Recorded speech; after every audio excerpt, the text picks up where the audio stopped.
Hey friends, it's Dimitri through Brushka Streetwear.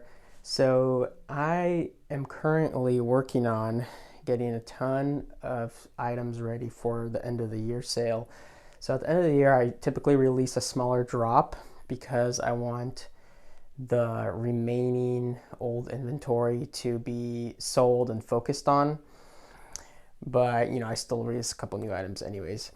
Another thing that I do is I also do at the end of the year in December, I do a reject bin sale. So what that means is I sell items that are perfect to wear, but they do have small imperfections, and I'll show you some of these. So as you can tell, this one, it has a stain right here, and it also has a slight little, it's kind of like a tear, not a tear, but like a little rip in the fabric.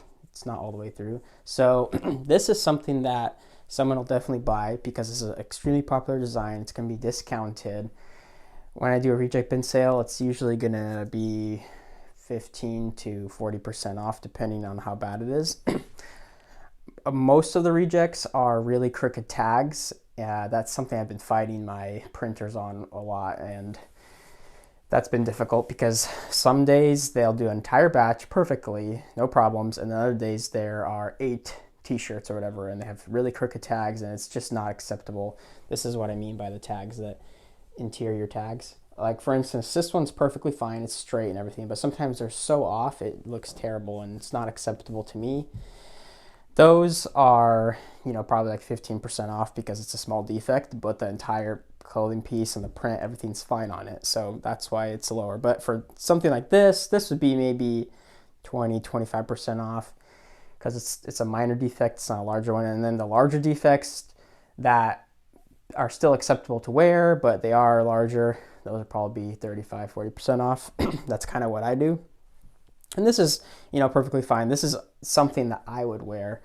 I don't need this though because it's not my size, and I already have a bunch of my sweatshirts that I wear, obviously. So I did make a video in the past about a reject bin sale and about it, but this video is going to be about improvements that I made to the process, and it's going to be easier and better for me for the new year to go on. So the first thing that I did is that I made this little paper arrow and printed it on red paper. I just took a SVG file, made it so there's a tiny black outline, printed it, and then I cut it on the black outline so this arrow looks perfect, right? So the purpose of this is for photography. So what I'm going to do when I take pictures of these items, and I didn't do this in the past, is I'm going to use this arrow to point out where the defect is, and also it helps give kind of like a dimensional quality to it so people know how big the defect is, because they can see the sleeve and then they see the arrow, and it kind of helps their eye out more. Visualize how big it is, because some people a minor defect is okay for them, other people, if it's bigger then they don't want it, obviously. In the past I didn't have this, I just took a photo of it and it didn't have enough information. When I post the defect photos on the product, I'm also taking them with my iPhone. I'm focusing the iPhone as good as I can, making sure that it's bright and everything. I am not using this camera. The reason why is because if this is a product that is a defective item and every time I do the sale, almost everything gets sold, it's not important to take high quality photos and do all that kind of stuff because it's defective in the first place. And an iPhone photo is more than enough quality for this type of thing. And the product, usually there's maybe 1, 2, 3, sometimes 4 of the product that's selling. In this case, I think maybe we only have 1 of these that's going to be in the bin. So, it's going to get deleted. So once someone buys this product's going to get wiped off the store. So it doesn't matter that all these photos are extremely perfect or anything like that. I also want to show you what my reject bin labels look like. So I have these check boxes that I can mark off. Now, I do have some criticisms of myself and things I'm going to improve on from doing this exercise. So I'm gonna make I'm gonna design a new label for 2023. It's gonna have this, but it's also gonna have a small diagram showing where the defect is. So like imagine a little picture of a hoodie there, and it's gonna show the defect, and it's gonna have a little arrow or something pointing to the sleeve. So this is a way for me to know what exactly is being sold, because when I list this on there, I want everything to be, you know, in order and cohesive. Another problem that I ran into right now is, so typically what we do is when we come across a defective item, I just put it in the bag and then I mark it, right? And that's okay, but here's the issue with that. This was not photographed at the time and was not prepared for putting this on the website. So what I'm doing right now is I have to unpackage a lot of these items to take these small detail photos.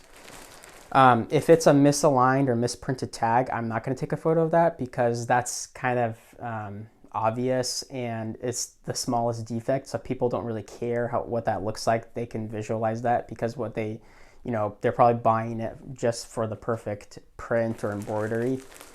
So I mentioned this a lot in the videos. You want to simplify processes. So if I bag this before I take a picture of it, I have to unbag it, unfold it, do all that kind of stuff, take the photo, then bag it again.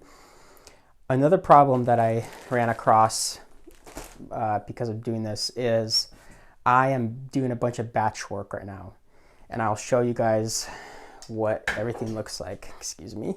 So here is the shelf with the reject items. There's probably, I'm gonna guess, maybe 50, 60 items in here from the entire year that are rejects out of thousands and thousands that we make, print, and sell. So I have to go and catalog all of these items today, and that's going to be a ton of work. It's going to take me probably most of the day to do that. However, obviously it's worth it because this is inventory that is taking up space and it needs to be sold to reclaim some of my money back, obviously, so I can put it back in the business, pay bills, have a life, obviously. So this does need to be done. But the problem is,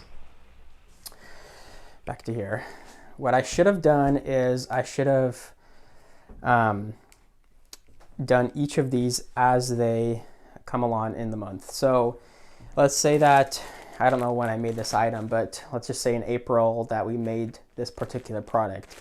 If I have one or two of them or whatever, however many were defective, I need to put that onto the website, onto a hidden tab, because you can hide products and put them in certain categories. So what I should have done is I should have cataloged this immediately as it came along. Now, I think mentally I did think about this, but you know, it was kind of piling up over the year and I didn't think about it until probably halfway into the year. And I've been very, very busy in some areas of my business. So this was something in the back burner because it's like, you know, I'll just do it at the end of the year. I did that last year, but that's not good, as you guys saw with my big shelf of inventory. It's much easier if you take defective products and you already catalog them and you get the photos and do all that. That way, when you do run a reject bin sale, you might only be cataloging stuff from December. Let's say you had a couple of rejects, not batch working and doing 70 items at a time. And obviously my mistake of unfolding all this and doing that. And that's another thing with this as well. So once I get all this done, I'm gonna have to fold it and rebag it again and put it back onto the shelf. So it's a lot of extra work. So I guess in conclusion, the 3 improvements that I made that I'm gonna make for the new year is gonna be using this helpful marker that you guys can easily make. I'm going to catalog and photograph stuff as it comes into my inventory, right? If I get a reject here and there. And then the last thing I'm gonna do is I'm gonna revise this label so that I can visually tell what kind of product is what. A bonus thing actually too for this video is that I probably have maybe 5 people a year, maybe more. They ask me, do you have this product in storage or in stock? Can you check?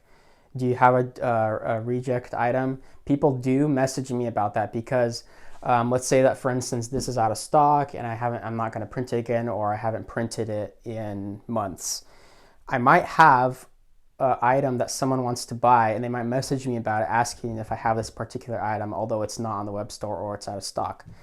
Oftentimes, those customers will purchase these things because they have minor defects.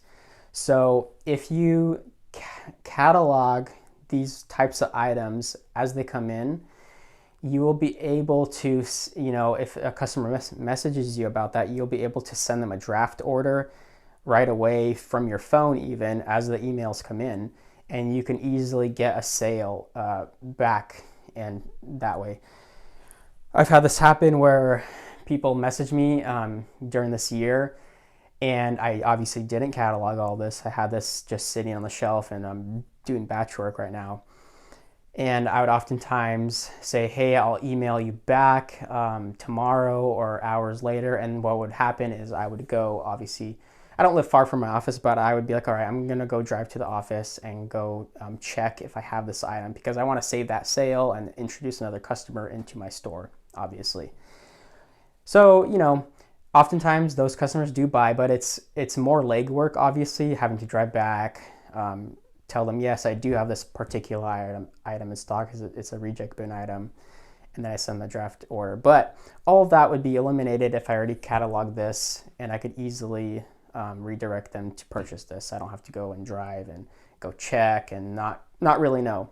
If you catalog everything, you'll have a clear inventory of what you have and what the defect is. So that's a big tip. Those are 3 things that I improved for this process, and the reject bin sale is going to happen at the end of this month. I think maybe 2 or 3 days after Christmas. And also, I'm going to be selling a ton of really cool vintage ads this month, and I'll make a video about that, and obviously a couple more items for the December drop. So that's how I'm going to wrap up this year. And I will also make a video about my experiences running the brand throughout this year and what I learned. So stay tuned for that. If you guys have any questions, leave me some comments down below, and I'll catch you guys later. Thanks.